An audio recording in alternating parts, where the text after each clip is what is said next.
সবাইকে আজকের অনলাইন ক্লাসে স্বাগত জানাচ্ছি। আজকে আমাদের অনলাইন ক্লাস হবে রসায়ন সাবজেক্ট নিয়ে, ইন্টারমিডিয়েট শিক্ষার্থীদের জন্য। প্রথমে শিক্ষক পরিচিতি দিয়ে নিচ্ছি। আমি অমিত চন্দ, 35তম BCS শিক্ষা ক্যাডার কর্মকর্তা, প্রভাষক রসায়ন, গৌরীপুর সরকারি কলেজ, গৌরীপুর, ময়মনসিংহ। আজকে কী আলোচনা করব সেটা একবার দেখে নেই। আজকে আমাদের পড়ার বিষয় থাকবে ইন্টারমিডিয়েটের কেমিস্ট্রির প্রথম পত্রের 4র্থ অধ্যায়। এটা একাদশ শ্রেণী, দ্বাদশ শ্রেণী 2 শ্রেণীর জন্যই সমানভাবে কার্যকরী। আমরা গত ক্লাসে যেই পার্টে শেষ করেছিলাম, অর্থাৎ শেষ আলোচনায় ছিল যে বিক্রিয়ার গতির হারের উপর বিভিন্ন ধরনের নিয়ামকের প্রভাব থাকে। তো সেগুলো জাস্ট আমরা নাম উল্লেখ করেছিলাম। আজকে একটু ডিটেলসে দেখব কীভাবে সেই নিয়ামকগুলোর উপর ডিপেন্ড করে। যেমন আমরা বলেছিলাম ঘনমাত্রার উপর বিক্রিয়ার গতি বাড়বে নাকি কমবে সেটা নির্ভর করে। তো সেটা কী হবে, যে বেগ ধ্রুবক মনে রাখতে হবে যে 1 মোলার ঘনমাত্রার বিক্রিয়ক বিশিষ্ট বিক্রিয়ার হারকে তার বেগ ধ্রুবক বলা হয়। অর্থাৎ কোনো একটা বিক্রিয়ক, যে রিঅ্যাক্টেন্ট আমি নিব, এটার ঘনমাত্রা যদি 1 মোলার হয়, তো সেই বিক্রিয়ার যে হার তাকে বলা হবে বেগ ধ্রুবক। এখন যদি দুই মোলার নেই তাহলে কি হবে, বিক্রিয়ার হার চেঞ্জ হবে। 3 মোলার নিলে আরও চেঞ্জ হবে। অর্থাৎ জাস্ট বেগ ধ্রুবকটা আমরা যদি খেয়াল রাখতে পারি তাহলে সেই চেঞ্জটা আমাদের হিসাব করতে সুবিধা হবে। ঠিক আছে। আর বিক্রিয়ার ক্রমতে কি বলছে, যে বিক্রিয়কের ঘনমাত্রা সিকে যে ঘাতে উন্নীত করলে উন্নীত রাশিটি পরীক্ষালব্ধ বিক্রিয়া হারের সমানুপাতিক হয় তাকে বিক্রিয়ার ক্রম বলে। আমরা জানি যে বিক্রিয়া অনেকগুলো নিয়ামকের উপর ডিপেন্ড করে। এখন রিঅ্যাক্টেন্ট তো আর একটা থাকে না, অনেক সময় একটা থাকে, কখনো 2টা থাকে, কখনো 3টাও থাকে। তো যতগুলো রিঅ্যাক্টেন্টের উপর এই বিক্রিয়ার হারটা নির্ভর করবে ততগুলো সংখ্যাকে আমরা কি ঘাতে উন্নীত করব। মনে করো যদি একটা রিঅ্যাক্টেন্টের উপর নির্ভর করে তাহলে ঘাত 1 হবে, যদি 2টা রিঅ্যাক্টেন্টের উপর নির্ভর করে তাহলে ঘাত 2 হবে, যদি 3টার উপর নির্ভর করে তাহলে ঘাতটা 3 হবে।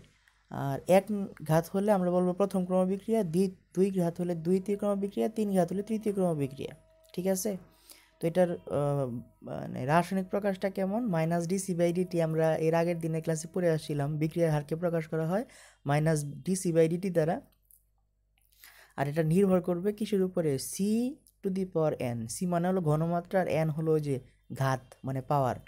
অর্থাৎ আমি যদি n এর মান 1 বসাই তাহলে আমি বুঝবো যে এই বিক্রিয়ার ক্রম কত, প্রথম ক্রম বিক্রিয়া। যদি n এর মান 2 হয় তাহলে দ্বিতীয় ক্রম বিক্রিয়া, n এর মান 3 হলে তৃতীয় ক্রম বিক্রিয়া। আর প্রথম ক্রম বিক্রিয়া হলে কি বুঝবো, যে এই বিক্রিয়া একটা রিঅ্যাক্টেন্টের উপর নির্ভর করে। দ্বিতীয় ক্রম হলে কি বুঝবো, যে 2টা রিঅ্যাক্টেন্টের উপর নির্ভর করে। তৃতীয় ক্রম হলে বুঝবো 3টা রিঅ্যাক্টেন্টের উপর ডিপেন্ড করে। অর্থাৎ বিক্রিয়ার ক্রম দেখে আমি কি বুঝতে পারবো, এর ঘনমাত্রার উপর যে এই বিক্রিয়ার ডিপেন্ডেন্সি বা বিক্রিয়ার হারের ডিপেন্ডেন্সি, এটা আমরা ইজিলি বুঝতে পারবো। এরপর আসি গতির হারের উপর তাপমাত্রার প্রভাব। কি হবে, দুইভাবে প্রভাবিত হবে। একটা কি, প্রথমত তাপ শক্তি যদি বৃদ্ধি পায় তাহলে ন্যূনতম শক্তি অর্জনকারী কণার সংখ্যা বৃদ্ধি পাবে। ন্যূনতম কণা মানে কি, যেমন আমরা আসলে কি বলি, যে কোনো কাজের জন্য আমরা বলি না একটু ইনিশিয়াল একটু পাওয়ার দরকার, পরে দেখা যাবে আস্তে আস্তে ইজিলি হয়ে যায়। তো এরকম আর কি, যে ন্যূনতম শক্তি যদি অর্জন না হয় তাহলে বিক্রিয়া এক স্টেট থেকে কখনো অন্য স্টেটে যায় না, মানে রিঅ্যাক্টেন্ট থেকে কখনো প্রোডাক্ট স্তরে যাবে না। যদি যেতে চায় তাহলে প্রথমে তাকে মিনিমাম একটা এনার্জি দিয়ে শুরু করতে হবে। তো আমি যদি তাপমাত্রা বাড়াই তাহলে সেই এনার্জি পাওয়াটা তার জন্য কী হবে, ইজি হবে। এটা হলো একটা কারণ, এই কারণে বিক্রিয়ার গতি প্রভাবিত হয়। আর আরেকটা কারণ কি, এর ফলে বিক্রিয়ক অণুর গতিশক্তি বেড়ে যায়। আমরা জানি যে বিক্রিয়াগুলো কীভাবে হয়, একটার অণুর সাথে অন্য অণুর সংঘর্ষের ফলে বিক্রিয়া হয়। এখন যদি তাপ শক্তি আমি বৃদ্ধি করি বা তাপমাত্রা বৃদ্ধি করি তাহলে স্বাভাবিকভাবে তাদের সংঘর্ষ বৃদ্ধি পাবে, আর সংঘর্ষ বৃদ্ধি পেলে বিক্রিয়া বেশি হবে। তো সেই ক্ষেত্রে বিক্রিয়ার কি চেঞ্জ হবে, রিঅ্যাকশনের যে রেটটা সেটা চেঞ্জ হয়ে যাবে। আর একটা কথা আছে যে তাপমাত্রা যদি প্রতি 10 ডিগ্রি সেন্টিগ্রেড বৃদ্ধি পায় তাহলে বিক্রিয়ার হার 2 গুণ থেকে 3 গুণ পর্যন্ত বৃদ্ধি পেয়ে থাকে। এটা হলো নর্মাল একটা অ্যাজাম্পশান, সবসময় যে ঠিক হবে তা না, তবে সাধারণত দেখা গেছে যে এটাই হয়। 10 ডিগ্রি সেন্টিগ্রেড চেঞ্জ করলে দ্বিগুণ অথবা 3 গুণ পরিমাণ বৃদ্ধি পায়। কেন বৃদ্ধি পায়, এই দুইটা কারণ তো আমরা দেখলাম একটু আগেই। আর অ্যারহেনিয়াসের একটা সমীকরণ আছে, তোমরা এটা বই দেখে দেখবে, যদি সমস্যা হয় তাহলে আমার সাথে যোগাযোগ করার ট্রাই করবে। আর যদি বেশি পরিমাণে রেসপন্স আসে তাহলে আমি পরের ক্লাসে এটা আলো মানে বিস্তারিত আলোচনা করব। তবে আমার মনে হয় যে বই দেখে তোমরা এটা ইজিলি বুঝতে পারবে। সক্রিয়ণ শক্তি, ওই যে বললাম আমরা একটু আগে পড়েছিলাম যে ন্যূনতম শক্তি এটা অর্জন করতে হয়। তো সক্রিয়ণ শক্তির সংজ্ঞায় বলা আছে বিক্রিয়া সংঘটিত করতে হলে যে ন্যূনতম শক্তি প্রয়োজন তারই নাম হলো সক্রিয়ণ শক্তি বা অ্যাক্টিভেশন এনার্জি। যে বলছিলাম যে অ্যাক্টিভেট করতে হলে একটা এনার্জি প্রয়োজন, যে কোনো কিছুই, যে ধরো কোনো একটা মেশিন স্টার্ট করতে হয়, একটা স্টার্টার লাগে, একটা ইনিশিয়াল একটা শক্তি তাকে দিতে হয়।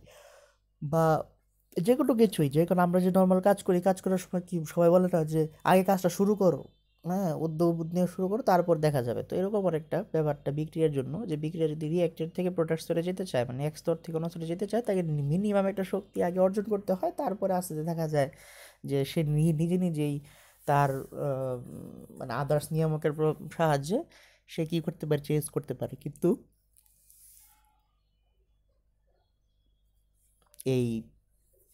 এই হবে না, মানে ন্যূনতম শক্তি না দিলে তার স্টেট কখনোই চেঞ্জ হবে না, ঠিক আছে। আর আছে কি তাপ উৎপাদী বিক্রিয়া ডেল এইচ ঋণাত্মক ই এ ইজ গ্রেটার দিন ইবি। আমরা তো জানি, এটা মনে হয় তাপ উৎপাদী বিক্রিয়া কাকে বলে, যে বিক্রিয়ায় তাপ উৎপন্ন হয়। আর ডেল এইচ মানে কি, এনথালপির পরিবর্তন। তো এনথালপির পরিবর্তন তাপ উৎপাদী বিক্রিয়ায় সবসময় কি হয়, ঋণাত্মক হয়, ঠিক আছে। এখন এটা তো আমরা মনে হয় জানি, আর না জানলেও সমস্যা নয়, এটা আমরা অন্য আলোচনা করব। তো সবসময় মনে রাখতে হবে যে তাপ উৎপাদী বিক্রিয়ার ক্ষেত্রে রিঅ্যাক্টেন্টের অ্যাক্টিভেশন এনার্জিটা বেশি থাকে, আর প্রোডাক্টের অ্যাক্টিভেশন এনার্জি কম থাকে। আর তাপ ভারী বিক্রিয়ার ক্ষেত্রে, তাপ ভারী মানে কি, যে বিক্রিয়া তাপ হ্রাস পায়। তো এইটার ক্ষেত্রে ডেল এইচ থাকে কি ধনাত্মক, মানে এনথালপির পরিবর্তন। আর এনথালপির পরিবর্তন ধনাত্মক হয় তাহলে activation energy E A is less than E B. এর কারণটা কি বলা যায়, ইয়ে কেন বেশি হবে তাপ উৎপাদনের ক্ষেত্রে, কারণ তাপ উৎপাদন মানে কি, প্রোডাক্ট রিঅ্যাক্টেন্টের তাপটা আসলে জমা ছিল, প্রোডাক্টে যখন গেছে তখন সেই তাপটা বের হয়ে চলে গেছে। তো যদি চলে গে মানে তাপ মানে কি, তাপ একটা শক্তি, তার মানে প্রোডাক্টের জায়গায় গিয়ে শক্তিটা কি হয়ে গেছে, বের হয়ে চলে গেছে। তার মানে এখন বিক্রিয়া পাত্রে, মানে আমার রিঅ্যাকশনের পাত্রে যেটা আছে, বিক্রিয়ার পাত্রে যেটা আছে, এটার মধ্যে এই যে ইবি প্রোডাক্টের যে এনার্জিটা অনেকটা লস হয়ে গেছে না, কারণ অনেকটা তো তাপ শক্তি হিসেবে বের হয়ে চলে গেছে। তো ইবি যেহেতু মানে আগের চেয়ে লস হয়ে গেছে, তার মানে ইবি এর মান কম, তার মানে ইএস গ্রেটার দেন ইবি হবে তাপ উৎপাদনের ক্ষেত্রে। ঠিক সেম ঘটনা উল্টাভাবে ঘটবে তাপ হারির ক্ষেত্রে, ইএটা কম হবে, ইবিটা বেশি হবে। কেন হবে তোমরা একটু ভেবে দেখবে। আমার মনে হয় আগের ব্যাখ্যাটা যদি বুঝতে পারো তাহলে এই ব্যাখ্যাটাও ইজিলি বুঝতে পারবে। প্রভাবক কাকে বলে? প্রভাবক বা অনুঘটক যে সকল পদার্থ বিক্রিয়ায় অংশগ্রহণ দ্বারা বা অংশগ্রহণ ব্যতীত, অর্থাৎ তাদের উপস্থিতি দ্বারা রাসায়নিক গতির বা ক্রিয়ার গতিবেগ বৃদ্ধি বা হ্রাস করতে পারে, কিন্তু বিক্রিয়ার শেষে গঠন এবং ভরে অপরিবর্তিত থাকে, তাদেরকে প্রভাবক, এবং এই বিষয়কে কি বলা হয়, প্রভাবন বলে। অর্থাৎ প্রভাবক হলো আর কিছুই না, একটা মানে রিঅ্যাকশনের যে রেট তাকে সে চেঞ্জ করতে পারে।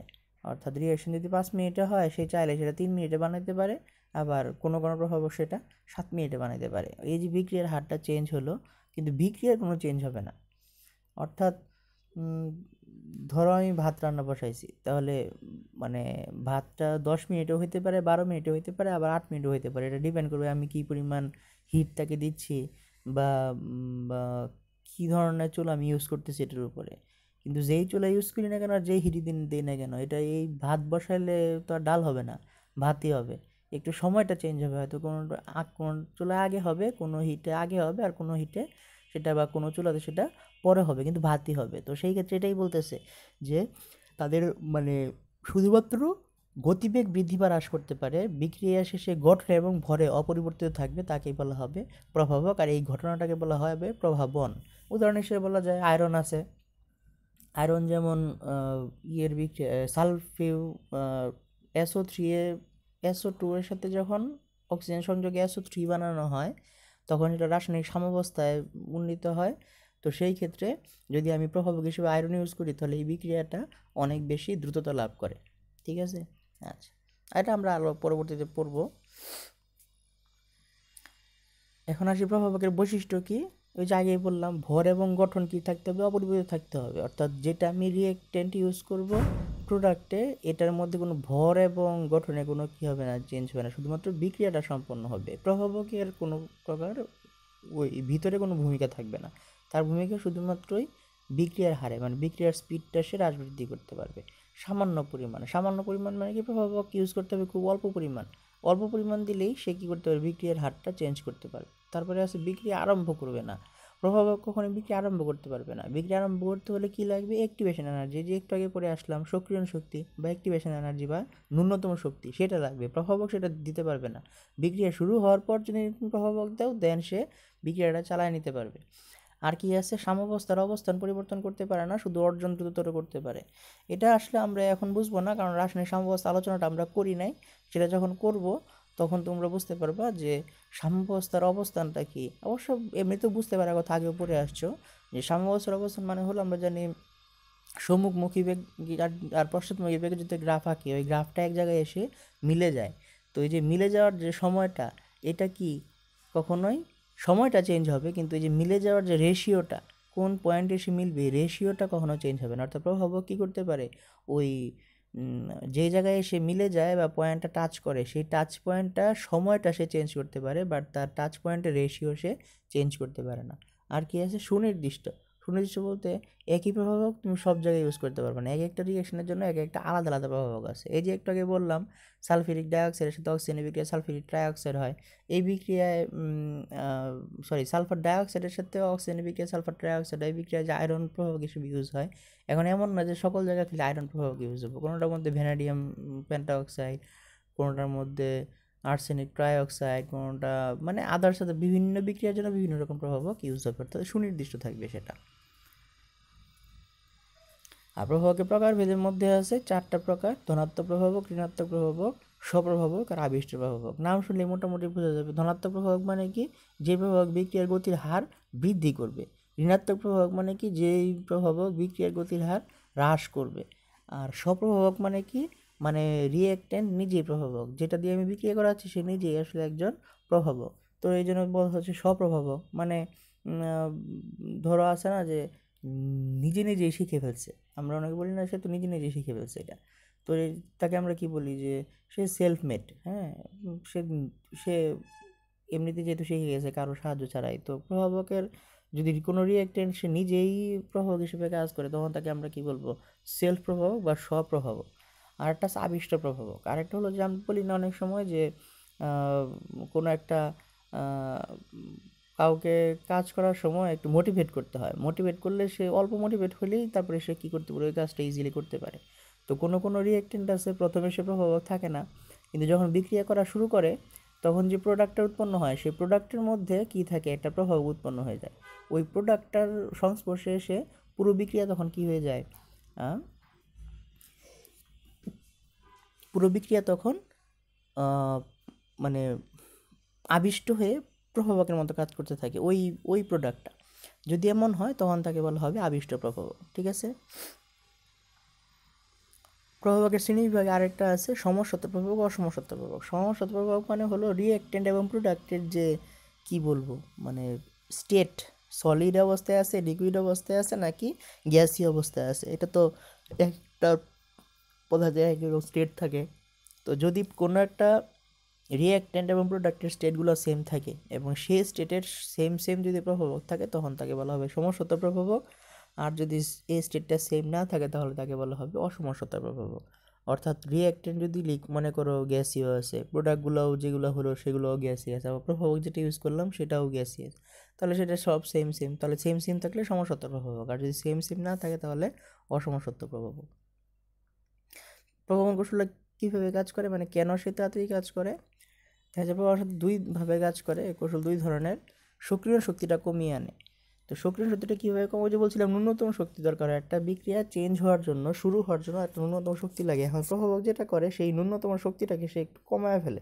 কম করলে হবে কি, মানে যেই জায়গায় 5 মিনিট পরে যাওয়ার কথা সেই জায়গায় আমি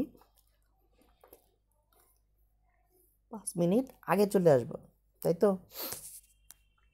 আর হলো এটার কৌশল দুই ধরনের, একটা হলো অন্তর্বর্তী যৌগ তত্ত্ব অর্থাৎ সমসত্ব প্রভাবনের ক্ষেত্রে, আর একটা হলো অধিশোষণ তত্ত্ব অসমসত্ব প্রভাবনের ক্ষেত্রে, যেগুলো সমসত্ব প্রভাবন একটু আগে বললাম, যেগুলো স্টেট সব সেম থাকে, সেই ক্ষেত্রে কী হয়, সাধারণত অন্তর্বর্তী যৌগ তত্ত্ব হয়। যেমন মনে করো আমি বললি যে এ প্লাস বি সমান সমান রিয়াকশান হলো, মনে করো এ প্লাস বি আমি রিয়াকশানে দিলাম, এখান থেকে উৎপন্ন, না সরি আমি বলি এ বি প্লাস সি আমি রিয়াকশানে দিলাম, আর মানে প্রোডাক্ট উৎপন্ন হলো এ প্লাস বি টু সি।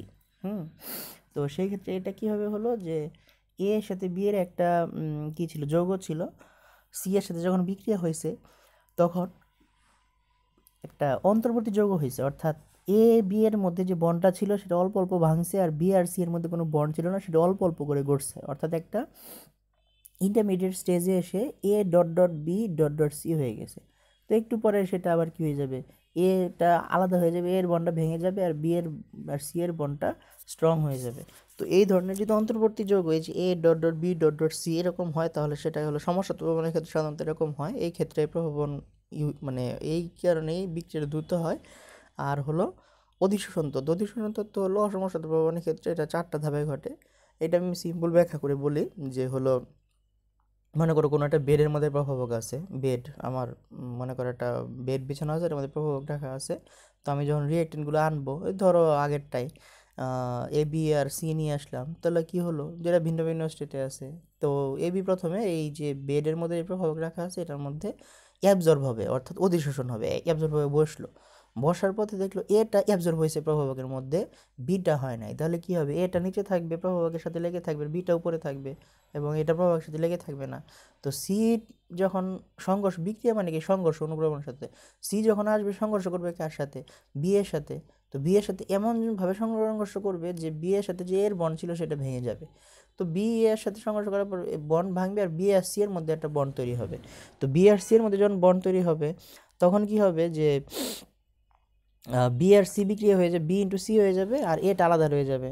যখন বি আলাদা হয়ে যাবে তখন আস্তে আস্তে প্রভাবকটা এ কে ছেড়ে দিবে। হ্যাঁ, এটা এই সিস্টেমে চলবে। তো সেই ক্ষেত্রে প্রভাবকটা কী করতে পারলো, আলটিমেটলি একটা অ্যাবজর্ব করার মাধ্যমে বিক্রিয়াটা দ্রুত সম্পন্ন করতে পারলো। এইভাবে বিক্রিয়াটা সম্পন্ন হয়। আর হলো পৃষ্ঠতলের একটা ভূমিকা আছে, অর্থাৎ মানে আমরা যেহেতু জানি যে বিক্রিয়া মানে হলো সংঘর্ষের কারণে হয়, তাহলে যত বেশি পৃষ্ঠতল থাকবে তত বেশি সংঘর্ষ বেশি হবে, এবং তত বিক্রিয়ার প্রভাবন কৌশল বাড়বে, অর্থাৎ প্রভাবকের অনুপরমাণুগুলো যত পৃষ্ঠতল থাকবে তত বেশি সে বিক্রিয়ার মধ্যে ভূমিকা রাখতে পারবে। প্রভাবক হিসেবে অবস্থান ধাতু এবং তাদের যৌগ সাধারণত দেখা যায় যে আয়রন যেটা বললাম, বা আরও যেগুলো ভ্যানাডিয়াম আছে, হ্যাঁ কপার আছে, তো যেগুলো সাধারণত অবস্থান্তর ধাতু বা তাদের যৌগ, তারাই সাধারণত প্রভাবক হিসেবে ইউজ হয়। প্রভাবক হিসেবে এনজাইম, ওই যে বললাম যে আমরা যেমন বিভিন্ন ধরনের খাবার খাই, জাইমেজ ট্রাইপেজ, এইগুলো সাধারণত এনজাইম হিসেবে কাজ করে, এগুলো আসলে কিছু না, এগুলো এক ধরনের প্রভাবক হিসেবেই কাজ করে। প্রভাবক সহায়ক কি, হেবার পদ্ধতিতে অ্যামোনিয়া উৎপাদনের সময় আয়রন প্রভাবকের সঙ্গে বিবর্ধক হিসেবে মলিবডেনাম বা পটাশিয়াম অক্সাইড থাকে। প্রভাবক সহায়ক মানে কি, প্রভাবক যেই কাজ করবে সে আরও সহায়তা করবে। প্রভাবকের কাজ কি, বিক্রিয়ার গতি চেঞ্জ করা, ধরো গতি বাড়াবে, তাহলে আমি যদি সহায়ক ইউজ করি তাহলে গতি স্পিড আরও বাড়াবে। মনে করো একটা বিক্রিয়া 10 মিনিটে হয়তো, প্রভাবক ইউজ করলে 8 মিনিটে হয়, প্রভাবক সহায়ক ইউজ করলে ওটা 6 মিনিটে হবে। ঠিক আছে। আর প্রভাবক বিষ কি, নাম শুনলে বোঝা যাচ্ছে যে এটা প্রভাবকের কাজকে বাধাগ্রস্ত করবে, অর্থাৎ যেইটা ধরো যে বিক্রিয়া 10 মিনিটে হয়তো ওই বিক্রিয়া যদি প্রভাবক ইউজ করি সেটা মনে করো 5 মিনিটে হয়, আর যদি প্রভাবক বিষ ইউজ করি তাহলে সেটা 8 মিনিটে হবে, অর্থাৎ 10 মিনিটের বিক্রিয়াটা 5 মিনিটে হওয়ার কথা ছিল, কিন্তু প্রভাবক বিষটা সেটা আরও ডিলে করছে, মানে 8 মিনিটে করাইছে। তো এই ধরনের কাজ প্রভাবক বিষ। উদাহরণ হিসেবে কী বলছে, সাধারণ ধুলাবালি সাধারণত বিক্রিয়ার গতি হ্রাস করে, সালফার চূর্ণ হ্রাস করে, আর হলো আর্সেনিক ট্রাইঅক্সাইড বিক্রিয়ার গতি সাধারণত হ্রাস করে থাকে, যে বিক্রিয়া ইউজ হবে আর কি। আর এই যে প্রভাবক সহযোগিতা তো পড়ছি যে হেবার পদ্ধতিতে অ্যামোনিয়া যখন উৎপন্ন হয় তখন তো আয়রন প্রভাবক সঙ্গে লাগে, কিন্তু এটার সাথে যদি মলিবডেনাম পটাশিয়াম অক্সাইড থাকে তাহলে সেটার স্পিড আরও বাড়বে। তো আমরা কি কি আলোচনা করলাম আজকে, রাসায়নিক বিক্রিয়াতে নিয়ামকের প্রভাব, ওই যে ঘনমাত্রার প্রভাব আলোচনা করলাম, তাপমাত্রার প্রভাব আলোচনা করলাম, আর কি আলোচনা করলাম, প্রভাবকের সংজ্ঞা পড়লাম, উদাহরণ পড়লাম, আর প্রভাবকের শ্রেণীবিভাগগুলো পড়লাম। কি কি শ্রেণীবিভাগ আছে, 4টা আছে, একটা হলো ধনাত্মক ঋণাত্মক আর আবিষ্ট, আর একটা আছে 2টা সমসত্ব এবং অসমসত্ব। আর প্রভাবকের ক্রিয়াকৌশলটা পড়লাম, ক্রিয়াকৌশল কীভাবে কাজ করে, অর্থাৎ একটা হলো অ্যাবজর্পশনের মাধ্যমে কাজ করে, আর একটা অন্তর্বর্তী যৌগ গঠনের মাধ্যমে কাজ করে। এছাড়াও পড়েছি কি অ্যাক্টিভেশন এনার্জি, ন্যূনতম শক্তি পড়েছি। হ্যাঁ, এটা কীভাবে কাজ করে, ন্যূনতম শক্তির সময়ে তাপ উৎপাদী বিক্রিয়ার ক্ষেত্রে কী হয়, তাপ হারি বিক্রিয়ার ক্ষেত্রে কী হয় তাও জেনেছি। ঠিক আছে। তো তো আজকের মতো ক্লাস এখানেই থাক। পরবর্তীতে যে কোনো আপডেট জানতে চাইলে আমার মোবাইল নাম্বারে ফোন করলেই হবে। আমার মোবাইল নম্বর 01687239319। আর এই তো, সবাই সুস্থ থেকো, ভালো থেকো। আশা করি খুব শীঘ্রই তোমাদের সাথে ক্লাসে দেখা হবে। ধন্যবাদ সকলকে।